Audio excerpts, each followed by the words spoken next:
हमारे चैनल को सब्सक्राइब करें और बेल आइकन दबाएं।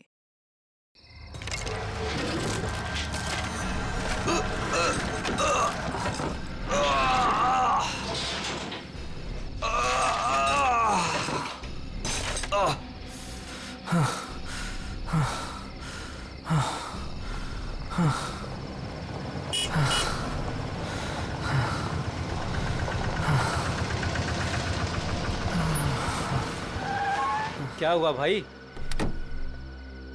अरे क्या हुआ? कोई मदद चाहिए क्या? यार मेरी गाड़ी खराब हो गई है और मुझे ये बॉक्स कहीं पहुंचाना है। हाँ वो तो ठीक है, पर है क्या इसमें? इसमें एक बहुत ही अनमोल चीज है और वक्त पे कहीं पहुंचानी पड़ेगी। मेहरबानी होगी यार तुम्हारी। हाँ हाँ चलो बॉक्स रखो। थोड़ा हाथ लगवाओ। हाँ हाँ। अरे बड़ा भारी है भैया। उठाओ। इतना बड़ा बक्सा।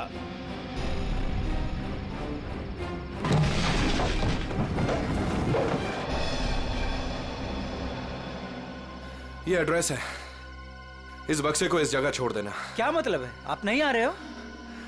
एक मिनट, ये कुछ पैसे रखो, इसे सही जगह पहुंचाओ। बक्सा उतारिए। हाँ? मैंने कहा ना बक्सा उतारिए। अरे मुझे नहीं करनी आपकी मदद। अरे बेवकूफ समझा आपने? हाँ, बक्से में क्या है क्या नहीं है। तुम ये सब रखो यार, लेकिन टाइम पे बक्सा जिस एड्रेस पे बोला है वहां पहुंचा देना। हाँ देखिए मेरी एक शर्त है, बक्सा खोल के देखूंगा मैं। अरे क्या है क्या नहीं है इसमें। सुन मेरी बात सुन, मेरी नौकरी चली जाएगी, इसे मैं नहीं खोल सकता। बस पास में ही तो जाना है, प्लीज लेके जाओ ना यार। ठीक है भाई, भरोसा करता हूं मैं। इंसान इंसान के ही काम आता है।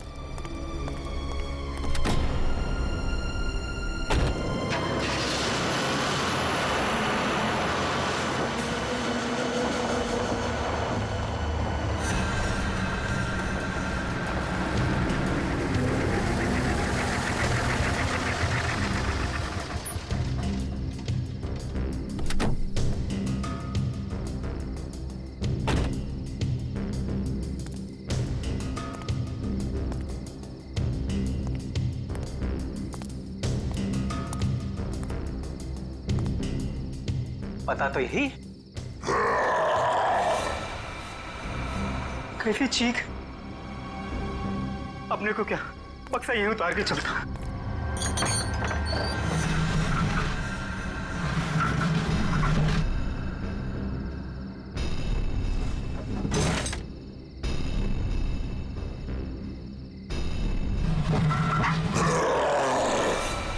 बक्से में से चीख! हे भगवान!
जरा जल्दी जल्दी हाथ पैर चलाओ तुम लोग सब लोग। 15 दिन में ये बिल्डिंग पूरी करके देनी है हमें, वक्त नहीं है हमारे पास। और सोनू, तू इतना सुस्त क्यों है? खाना वाना नहीं खाता क्या? चल जल्दी काम कर। कौन है वहां पे? मैंने पूछा कौन है वहां पे? अभी तो बिल्डिंग का काम भी खत्म नहीं हुआ है और अभी से बिल्डिंग टूटने लगी। सोनू जरा देख तो।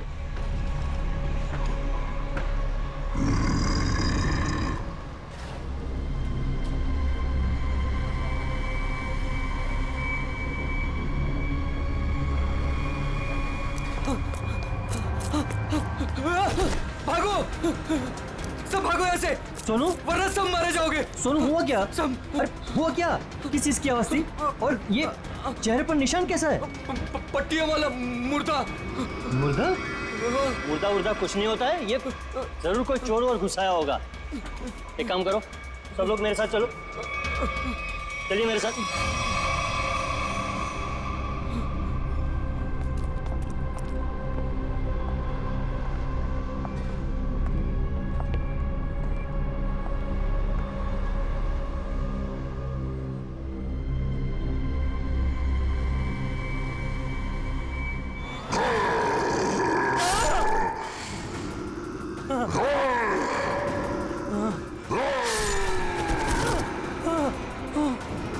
भागो भागो, सब यहाँ से भागो, पट्टियों वाला मुर्दा, भागो।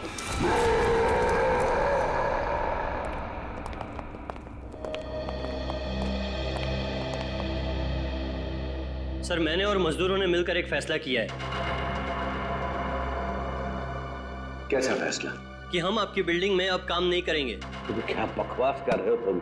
सर, लगता है आपकी नजर कमजोर हो चुकी है, इसलिए मेरे चेहरे पर ये निशान आप देख नहीं पा रहे। ये हाँ, शराब पी के झगड़ा किया होगा। सर, ये उस आत्मा की देन है जो आपकी बिल्डिंग में है। आत्मा? क्या बकवास कर रहे हो तुम? हाँ? जानता था, मैं जानता था कि आप मेरी बातों पर विश्वास नहीं करेंगे, इसलिए मैं साथ में सोनू को भी लाया हूं। सोनू,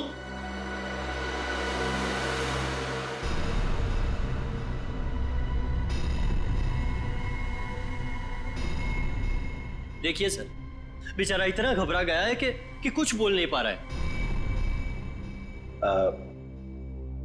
सोनू, ये सब क्या है? साहब, पट्टी वाला मुर्दा और कौन है इधर? कौन है? कौन है उधर?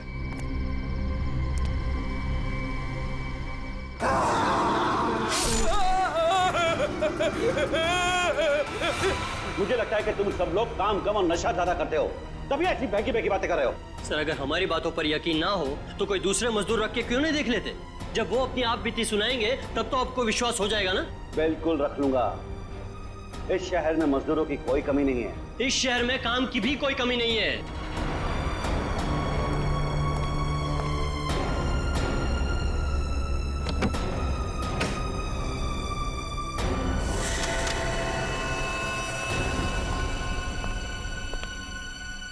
ये तुम्हारा आज तक का हिसाब। और एक बात याद रखना कि इस बिल्डिंग पर मेरे और मेरे इन्वेस्टर्स के करोड़ों रुपए लगे हैं। तो तूने बाहर जाकर इस बिल्डिंग के बारे में कोई बकवास की या कोई झूठी अफवाह भी फैलाई तो फिर मुझसे बुरा कोई नहीं होगा। दिनेश, पैसे कोई पेड़ पे नहीं उगते, समझे? हाँ, और हम तुम्हारे फाइनेंसर हैं, कोई एटीएम मशीन नहीं कि जब दिल में चाहा कार्ड डाला और पैसे ले लिए। देखिए, आप लोग बेवजह भड़क रहे हैं। बेवजह? तुमने कमिटमेंट किया था, अब तक बिल्डिंग तैयार हो जाएगी, क्या हुआ? हाँ चंदू, मैं बिरयानी बना रहा हूँ, कोई 2 मिनट में बनने वाला बर्गर नहीं। जब आप लोग बिल्डिंग की क्वालिटी देखेंगे तो आप लोगों को खुद ब खुद ये एहसास हो जाएगा कि आप लोगों का पैसा बिल्कुल सही जगह लगा है। हाँ, पता चल रहा है कि इन्वेस्टमेंट कहाँ पर हो रहा है। वैसे काफी अच्छी पार्टी थी आपने अपने शादी के सालगिरह की। और Natasha, excuse me, sorry sir, मैं आप लोग को तो अपनी फ्रेंड से मिलवाना ही भूल गई। Meet, come. She is Tina, Swati. बस हमें किसी से नहीं मिलना। दिनेश, इस बार अगर तुमने जबान पलटी ना, 15 दिन मतलब 15 दिन, दैट फाइनल। हाँ हाँ, 15 दिन पक्का। और हाँ, 15 दिन से ज्यादा हुआ ना तो तुम्हारा घर और भाभी जी के गहने बेच करके अपने पैसे हम लोग वसूल लेंगे, समझा? अरे पक्का कहाँ? दिनेश सुनो ना। एक्सक्यूज मी, आपकी भाभी बुला रही है मन से। एक्सक्यूज मी, जल्दी आइए ना। क्या है? दिनेश देखिए ना, मार्केट में नया हार आया है, आप कभी लेकर देंगे मुझे ये? बस हार और गहने, इन चीजों के अलावा तुम्हारे लिए और कोई चीजें इंपॉर्टेंट है ही नहीं। पति जिए या मरे तुम्हें कोई फर्क नहीं पड़ता। मन तो करता है कि तुम्हारा गला दबा दूं। क्या बात है पापा, आप मम्मी पर इस तरह से क्यों चीख रहे हैं? मैंने सिर्फ सालगिरह का तोहफा मांगा था और ये ऐसे कर रहे थे मुझ पर। आशा, ये जो तुम्हारे ठाट बाट और ऐशो आराम है ना, वो केवल इसीलिए है क्योंकि तुम्हारा ये पति दिन रात गधे की तरह काम करता है। पापा, अगर आपके पास इतना ही पैसा है ना तो थोड़ा हम पर भी खर्च कर दो प्लीज।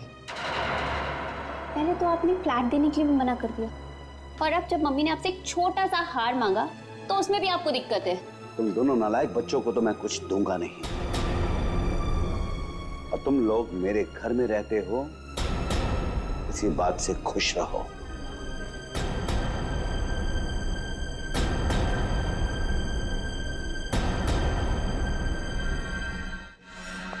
नहीं चाहिए मुझे नकली जेवर, जिंदगी भर मुझे नकली जेवर ही दिए हैं। एक छोटा सा हीरे का हार ही तो मांगा था मैंने।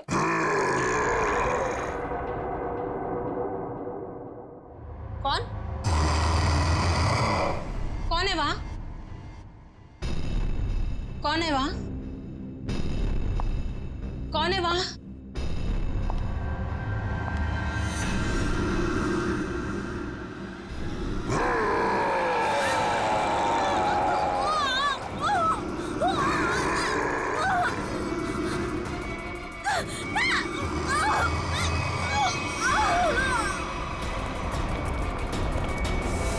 आशा, आशा, आशा, आशा, क्या मम्मी? आशा, ये सांस क्या हुआ मम्मी को? मर गई।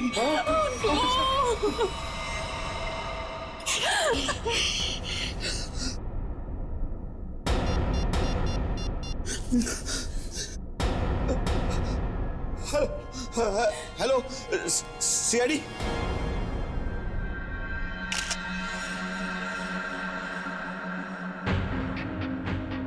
ये निशान देखा गले में?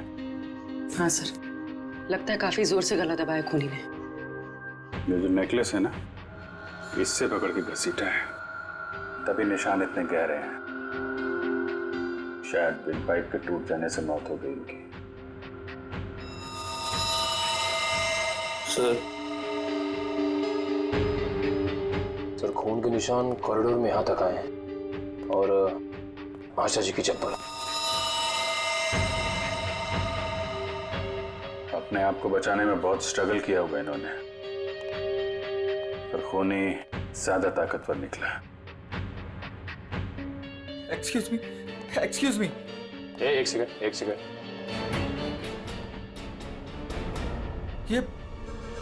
ये सब कैसे हो गया सुलेखा? आज तो इतना शुभ दिन था, शादी के सालगिरह वाले दिन। आपकी तारीफ? जी, मैं सुलेखा का हस्बैंड। अच्छा, तो आशा जी आपकी सास थी? जी। सास ससुर की एनिवर्सरी पार्टी में आप काफी लेट नहीं आ रहे हैं? वो बिजनेस मीटिंग में फंस गया था, इसलिए लेट हो गया। बस अभी अभी पहुंचा हूं। ठीक है, इधर आ जाइए आप। दिनेश जी, आपको किसी पे शक है? कौन कर सकता है ऐसा काम? सर, मेरी वाइफ की किसी से कोई दुश्मनी नहीं थी। सर, मैं यही कह रहा हूँ कि दिनेश ने खुद ही अपनी बीवी का खून करवाया है। सर, हमने इसका झगड़ा सुना था। ये अपनी बीवी से कह रहा था कि मैं तुम्हारा गला दबा दूंगा। पति जिए या मरे तुम्हें कोई फर्क नहीं पड़ता। मन तो करता है कि तुम्हारा गला दबा दूं। तो बकवास कर रहे लोग। अगर मैंने गुस्से में कुछ कह दिया तो इसका मतलब ये तो नहीं ना कि मैं सचमुच वो कर दूंगा।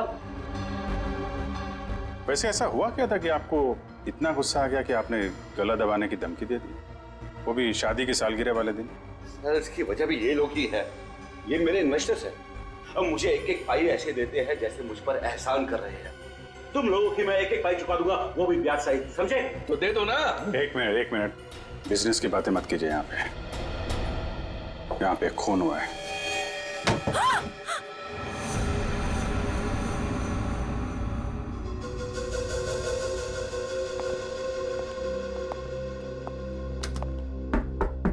कौन है अंदर?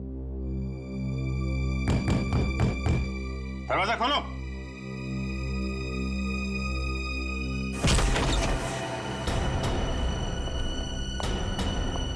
ओह माय गॉड, कौन है ये? सुनिए, उठो। कौन हो तुम हैं? और यहाँ क्यों चुप के बैठी हो? मुर्दा पट्टियों वाला मार डालेगा। सर डरी हुई है, ऊपर से जख्मी भी। देखो, आप बिल्कुल घबराइए मत। हम लोग सीआईडी से हैं। आपका नाम क्या है? कोमल।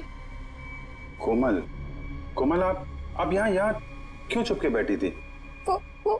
वो पट्टियों वाला मुर्दा बाहर घूमते हुए देखा। पट्टियों वाला मुर्दा? जैसे मैं यहाँ से बाहर निकली तो पट्टियों वाला मुर्दा बाहर था। अच्छा ठीक है, तुम वो जो भी पट्टियों वाला मुर्दा था उसका स्केच बनवा सकती हो? हाँ। Very good. स्केच आर्टिस्ट को बुलवाओ और इस घर का कोना कोना छान मारो। देखो खूनी के बारे में कुछ सुराग मिलता है क्या। जाओ।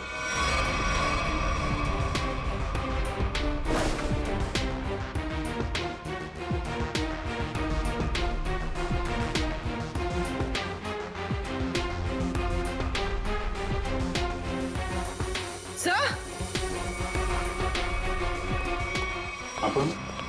सर ये पट्टी मिली है। क्या? यहाँ पर। कोमल ने देखा पट्टी वाला मुर्दा और यहाँ पे पट्टी का टुकड़ा मिला। सर, स्केच तैयार है। तो ये है वो पट्टी वाला मुर्दा। इस मुर्दे का और इस पट्टी का क्या राज है, जल्द से जल्द पता लगाना होगा। गले का हार बेचारी का फांसी का फंदा बन गया। जैसे ही खूनी ने हार खींचा, बेचारी कुछ नहीं कर पाई। सर वो आदमी गले का हार छीनने के लिए आया था, ऐसा लगता नहीं। वही तो सचिन, वही तो राज है। बड़ा अजीब तरीका ढूंढा खून करने का यार। हाँ जयवंती, डॉक्टर साहब को जरा स्केच दिखाओ। Yes sir. ये देखिए सर, ये मम्मी की ड्रेस है। मम्मी मतलब माँ? मम्मी नहीं फ्रेडी, मम्मी। हजारों साल पहले जब इजिप्ट में राजा महाराजा मर जाते थे तो उनकी बॉडी को एम्बाम कर दिया जाता था। अलग अलग तरीके की सीक्रेट्स, दवाइयां, मरहम, बाम वगैरह लगा दिया जाता था उनकी बॉडी पर और बाद में इन पट्टियों से उसे ढक दिया जाता था। इससे मम्मी सड़ती नहीं थी। मर गए मतलब हजारों साल पुरानी लाश यहाँ पे आ गई और एक के बाद एक खून कर रही है। तो शायद अगला खून तुम्हारा होगा। मेरा हो गया? अब चुपचाप खड़े रहो। और एक बात ध्यान में रखो, मम्मी कभी सड़ती नहीं है और ना मम्मी कभी जिंदा होती है। अच्छा सर, ये जो पट्टी का टुकड़ा हमारे हाथ लगा है, कहीं ऐसा तो नहीं कि ये खूनी के साथ हाथापाई के दौरान आशा जी के हाथ आ गया? नहीं, ऐसे नहीं हुआ। तारिका जी, आप ठीक है वहां पे? नहीं। फिर एक सीआईडी ऑफिसर बोल रहा है कि इनके हाथों में पट्टी आई थी, मतलब आई थी। सीआईडी ऑफिसर आसमान से उतरता है क्या? उससे गलती नहीं हो सकती। ये पट्टी का टुकड़ा जो आप लोग लेकर के आए हैं, ये हाथापाई में नहीं फटा है। अगर हाथापाई में फटता तो सीधा नहीं फटता, टेढ़ा मेढ़ा फटता, समझे? और ये टुकड़ा कोई मामूली टुकड़ा नहीं है। 1500 साल पुराना है ये टुकड़ा। 1500 साल? 1500 साल? 1500 साल? जी, किसी ने मम्मी की पट्टियां खरीद ली हैं। कहां से सालूं के साहब? ये इजिप्ट से? अरे यार, लोग पुरानी मम्मियां खोद खोद के निकाल रहे हैं और चोरी छिपे बाजार में बेच रहे हैं। ऐसी एक मम्मी शायद इंडिया में आ गई। बाप रे। लेकिन सर ये खूनी मम्मी बना क्यों होगा? हल्ला मचाने के लिए सचिन, हल्ला मचाने के लिए। ये खूनी चाहता है कि लोग उसे देखें और जोर जोर से चिल्लाए, मम्मी आ गई, मम्मी आ गई। ये खून उस खूनी मम्मी ने ही किया है और वो पट्टी का टुकड़ा जानबूझकर छोड़ गया है हमारे लिए सबूत।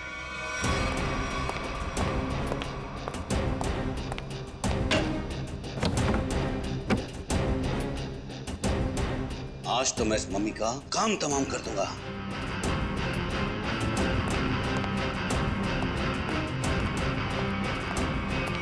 सर, ये सोनू है, दिनेश की बिल्डिंग में काम करता है। अच्छा, सोनू साहब कोई पैसा वैसा नहीं था दिनेश साहब के पास, कंगाल थे वो। एक मिनट, कंगाल थे वो, कोई पैसा वैसा नहीं था दिनेश साहब के पास, क्या मतलब क्या है? नहीं साहब, वो तो सर से लेकर पांव तक कर्जे में डूबे हुए थे और उस बिल्डिंग की वजह से। और जब से उस पट्टी वाले मुर्दे ने हम लोगों पे हमला किया है, उस बिल्डिंग का काम भी बंद पड़ा हुआ है। पट्टी वाले खूनी ने तुम पर हमला किया? तुम पर? सर, कहीं ये वही तो नहीं जिसने आशा जी का भी खून किया? हो सकता है, बिल्कुल हो सकता है। वैसे वो पट्टी वाला खूनी दिखता कैसे है? सर, पट्टियों में लिपटा हुआ, एकदम सड़ा सा मुंह, चेहरे पे खून लगा हुआ था जैसे उसको कोई चोट लगी हो। मतलब उसकी सर आवाज भी बहुत अजीब सी थी, उसकी सर आवाज भी।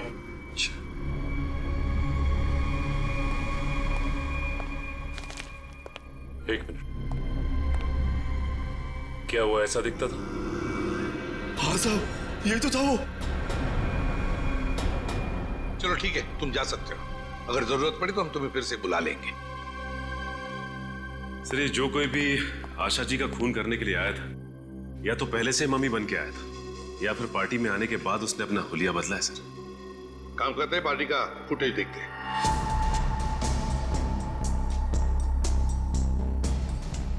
एक मिनट, पॉज करो। ये देखो, ये है ना महेश, आशा जी की बेटी सुलेखा का पति महेश। हाँ सर, लेकिन ये तो कह रहा था कि आशा जी की मौत के बाद आया था ये पार्टी में। झूठ बोला हमसे, वो झूठ बोला। जयवंती सर, फोन करके बुला लो उसे अभी, इसी वक्त।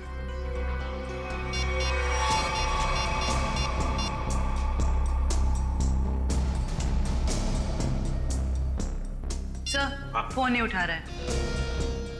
महेश फोन नहीं उठा रहा है, उसकी आधी कारस्तानी तो इसी से समझती है। रेडी, मोबाइल फोन रिकॉर्ड्स निकालो उसके।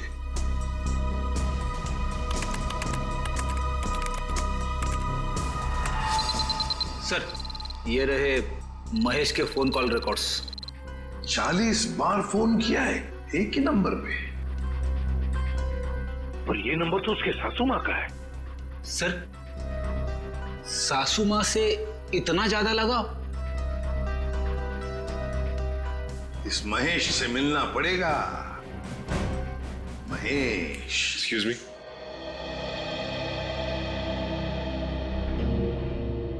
क्या महेश घर पे है इस वक्त? नहीं सर, महेश जी तो अभी घर पे नहीं है। लेकिन प्रॉब्लम क्या है सर?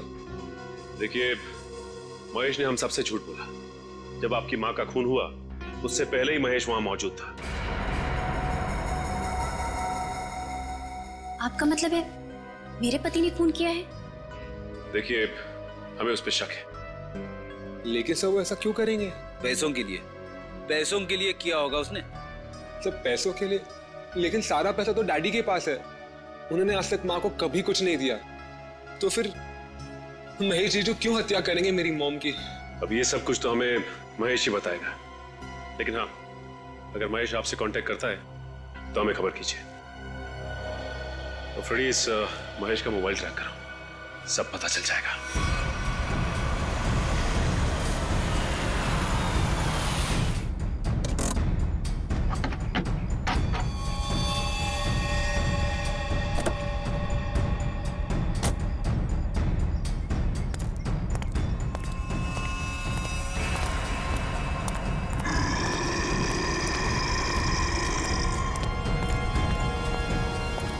आज ये पट्टियों वाला मुर्दा मिल जाए बस।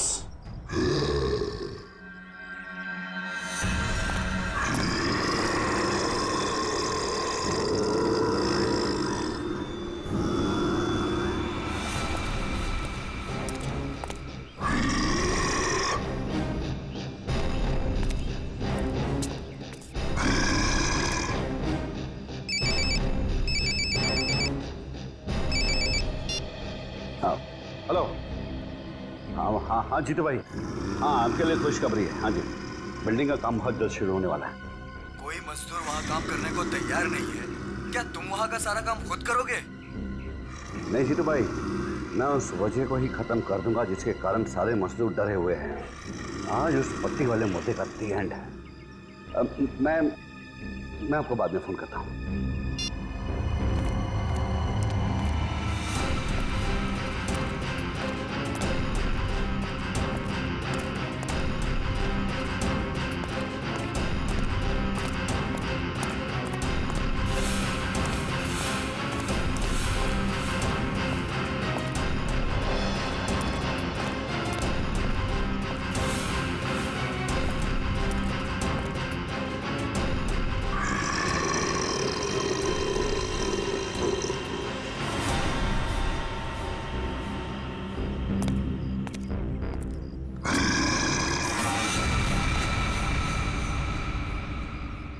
आवाज है,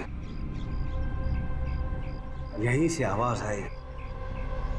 पट्टियों वाले मुर्दे, आज तू बचेगा नहीं।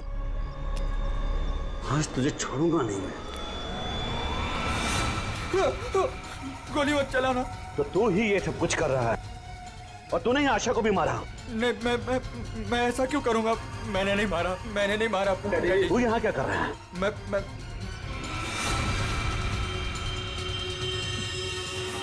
डैडी, वो आपके पीछे है। ना ना ना महेश, मैं तेरी किसी भी चाल में आने वाला नहीं।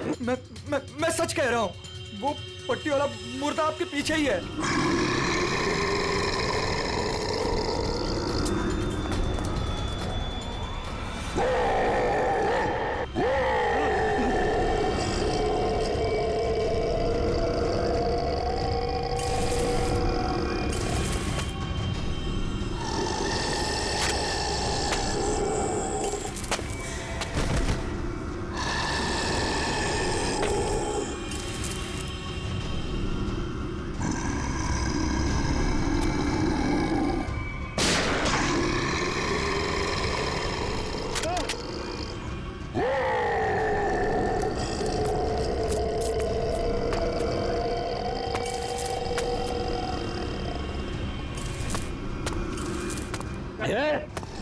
देखो भाई, तू मुझे माफ कर दे। मुझे क्यों मेरे पीछे? मेरे पीछे पीछे पीछे कुछ भी नहीं है। देखो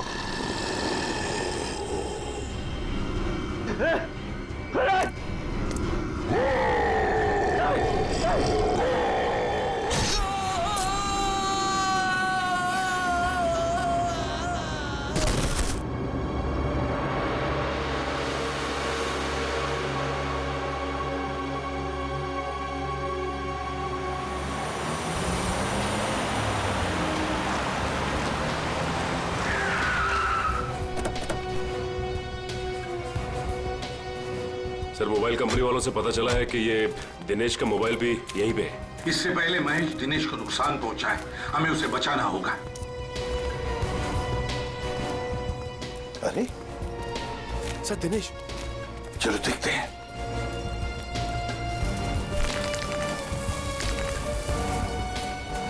माय गॉड,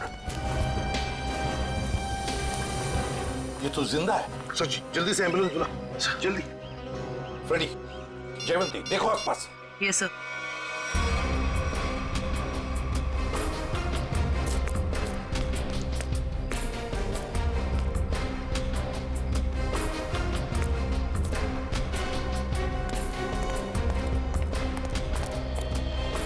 महेश सर। हाँ फ्रेडी, क्या हुआ? सर, महेश बेहोश है। महेश, महेश। सर, हाँ? ये गन पड़ी हुई थी यहाँ पे। सर, हम तो सोच रहे थे कि इन सब के पीछे ये महेश है, लेकिन ये तो खुद ही बेहोश पड़ा है। हाँ, ये तो महेश के होश आने के बाद ही पता चलेगा कि ये सब किसका किया कराया है।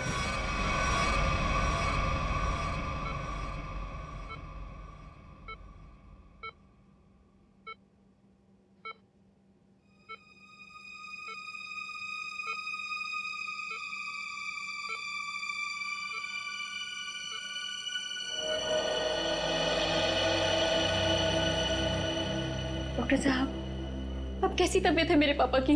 फिलहाल इनकी तबीयत नाजुक है, अभी कुछ भी कहना मुश्किल है। 48 घंटे ऑब्जर्वेशन में रखेंगे, फिर देखते हैं क्या करना है। Okay, excuse me. मैं कभी सोच भी नहीं सकती कि मेरा पति इतना घिनौना मुजरिम निकलेगा। पहले तुमने मेरी माँ को मार दिया और अब मेरे पापा पे तुमने हमला किया। ये तुम क्या कह रहे हो सुलेखा? देखो, मैंने ऐसा कुछ भी नहीं किया है। मैं निर्दोष हूँ, बेकसूर हूँ। मैं हर मुजरिम यही कहता है कि उसने कुछ नहीं किया, वो निरपराध है। लेकिन सारे सबूत उसी आदमी की तरफ उंगली उठाकर कह रहे हैं कि ये इस आदमी ने किया है, और वो आदमी है तुम। लेकिन सर, आपके पास ऐसा कौन सा सबूत है जो ये साबित करता है कि खून मैंने किया है? एक हो तो बताए। सबसे पहले तो तुमने हमसे झूठ बोला कि तुम पार्टी में देर से गए, लेकिन सीसीटीवी फुटेज साफ साफ दिखा रही है कि तुम पार्टी में पहले ही मौजूद थे, आशा जी की मौत से पहले। सबूत नंबर 2, 3 दिनों में 40 फोन किए तुमने आशा जी को, जबकि तुम उन्हीं के घर में रहते थे। इतने सारे फोन कॉल करने की वजह? और जिस वक्त क्राइम सीन पर दिनेश जी मिले, उस वक्त सिर्फ एक ही आदमी मौजूद था, वो तुम थे। मैं डर गया था सर, डर गया था। दरअसल बात यह है सर कि मैं नया बिजनेस चालू करना चाहता हूँ, और जिसके लिए मुझे पैसों की जरूरत थी, और मैं चाहता था कि वो पैसे मुझे सासू माँ जी दे दे। बस सर, इसीलिए मैं उन्हें बार बार कॉल कर रहा था, और कोई वजह नहीं है सर। तो इनके कहने का मतलब है कि ये पार्टी में पैसे मांगने के लिए गए थे आशा जी से, है ना?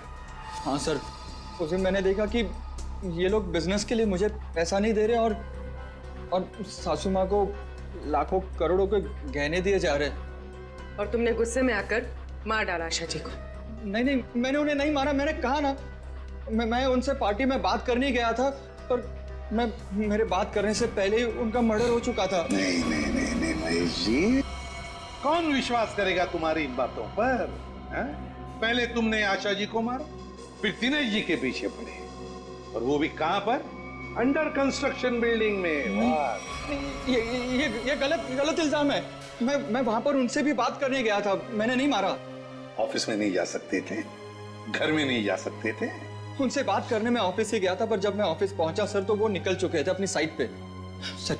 इसीलिए मैं साइट पर चला गया, पर जब मैं साइट पर गया तो सर मैंने देखा कि एक पट्टी वाले मुर्गे ने उन्हें धक्का दे दिया वहां से सर।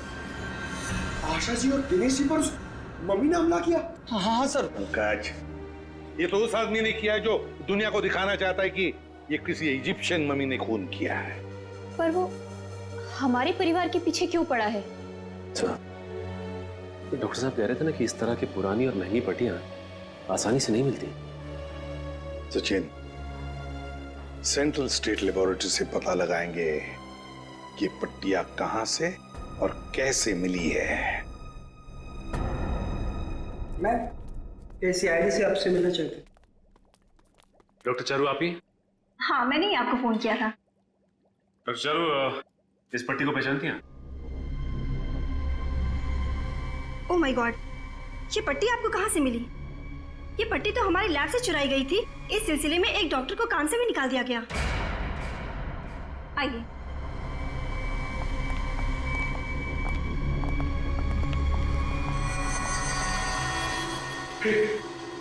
ये तो वही मम्मी है ना जो इजिप्ट में होती है। मतलब ये नींद में चलकर यहाँ पर आ गई। आप भी अच्छा मजाक कर लेते हैं।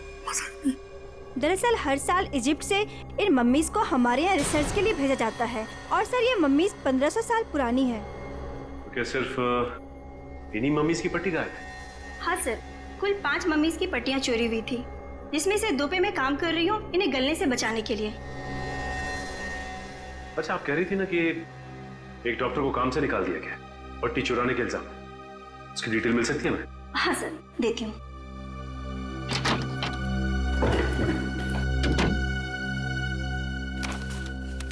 ये है सर मिस्टर ज्ञान। इन्हें काम से निकाल दिया गया। इन्होंने पट्टियां चोरी की या नहीं ये तो मालूम नहीं, लेकिन इन मम्मीज की देखरेख यही करते थे। और हाँ सर, उनकी एक पर्सनल असिस्टेंट भी थी। इन उनकी असिस्टेंट का कोई फोटो, नंबर या एड्रेस है आपके पास? वो उनकी पर्सनल असिस्टेंट थी, इसलिए हमारे पास उनकी कोई डिटेल्स नहीं है। सर, 5 मम्मीज की पट्टियां गायब है और खूनी खुद मम्मी बनकर दिनेश के परिवार के पीछे पड़ा है। हाँ बोली, ये खूनी दिनेश के ऊपर दोबारा हमला करेगा। क्या हुआ डॉक्टर? आप पापा को इतनी अचानक से क्यों शिफ्ट कर रहे हैं? देखिए, इनकी हालत पहले से ज्यादा बिगड़ गई है। अगर इन्हें आरजे हॉस्पिटल भर्ती नहीं कराया गया तो इनका बचना मुश्किल हो जाएगा।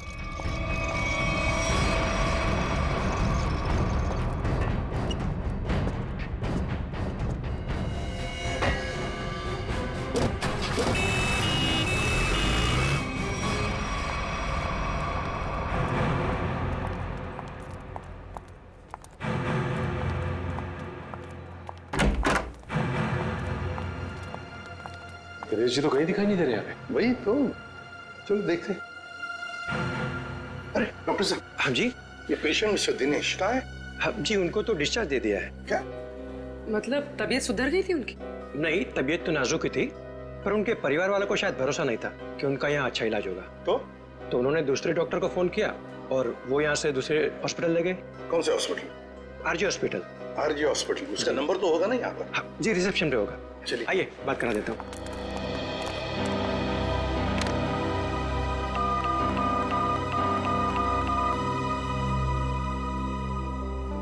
Hello, RJ hospital. देखिए, मैं एसीपी प्रद्युमन बोल रहा हूँ, सीआईडी से। आपके हॉस्पिटल में अभी अभी एक पेशेंट एडमिट हुआ है। दिनेश नाम है उनका। नहीं हुआ है?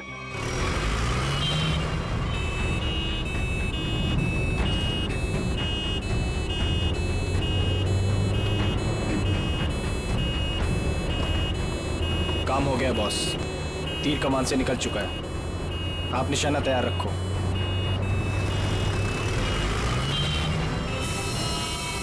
अरे धुआं? धुआं कहाँ से आ रहा है? अरे गाड़ी रोको, गाड़ी रोको, गाड़ी रोको।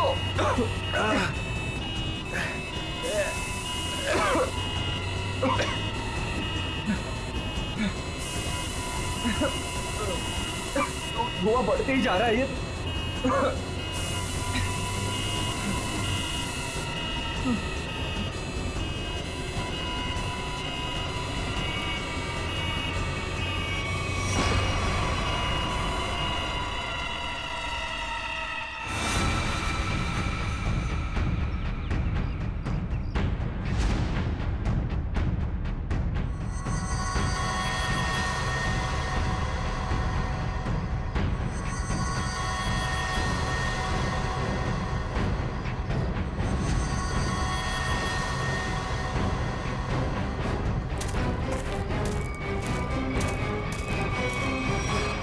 क्यों? अब तुम्हारे जीवन का मकसद पूरा हो गया? हाँ, पिछले 10 साल से मैं इसी दिन के तो सपने देखती आई हूँ। और देखो, आज मेरा सपना पूरा हो गया। नहीं, सीआईडी के रहते अपराधियों के सपने कभी पूरे नहीं होते। सीआईडी? क्यों डॉक्टर ज्ञान? पेशा डॉक्टर का और काम एक अपराधी का। अबे देख क्या रहे हो? उड़ाओ इन सीआईडी वालों को।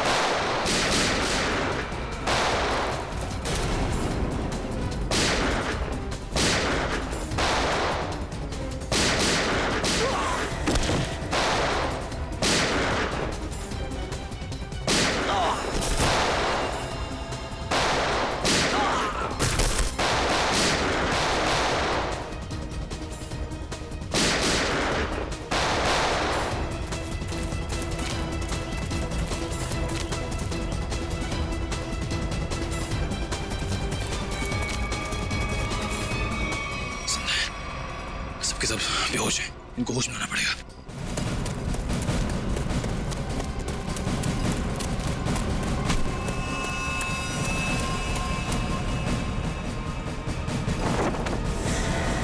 तुम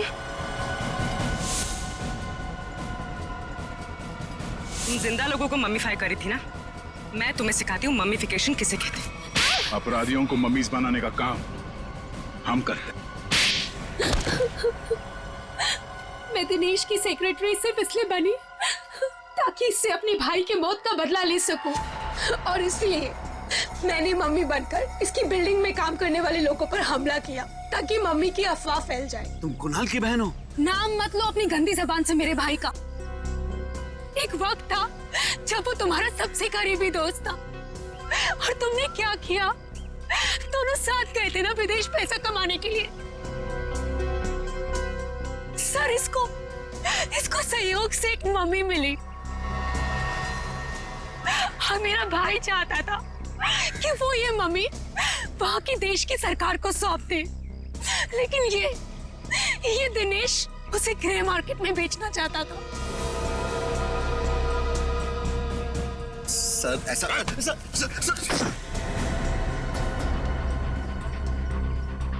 जब कुणाल ने कहा कि वो पुलिस के पास जाएगा तो मैंने उसे मारकर जमीन में गाड़ दिया और मम्मी बेचकर अमीर बन गया। वाह, बहुत अच्छा काम किया तुमने। पैसों के लालच में तुमने दोस्ती को जमीन में गाड़ दिया। मुझसे गलती हो गई सर, मुझे माफ कर दीजिए आप। अब ये तो समझ में आ गया कि तुमने नताशा को नौकरी पे इसलिए रखा क्योंकि तुमने कुणाल की बहन को देखा नहीं था। अगर ये बात समझ में नहीं आई कि डॉक्टर ज्ञान इस सब में तुमने इसका साथ कैसे दिया? मैंने ये सब पैसे के लिए किया। पैसों के लिए अपराध के दलदल में कूद गए तुम। और नताशा, तुम्हें पता कैसे चला कि तुम्हारे भाई का खून इस दिनेश ने किया? जब कई दिनों तक भैया की विदेश से कोई खबर नहीं आई तो मैं उनका पता लेने के लिए इसके घर गई थी और वहां मैंने सुना कि अपनी बीवी को बता रहा था कि किस तरह इसने मेरे भाई का खून कर दिया और उसे जमीन में गाड़ दिया। आशा ये सब पहले से जानती थी और इसलिए मुझे उसको मारने का कोई पछतावा नहीं है। पछतावा होगा, तुम सबको बहुत पछतावा होगा जब कानून तुम्हें कड़ी से कड़ी सजा सुनाएगा, शायद फांसी। For more updates, subscribe to our channel, click the show links and enjoy watching the videos.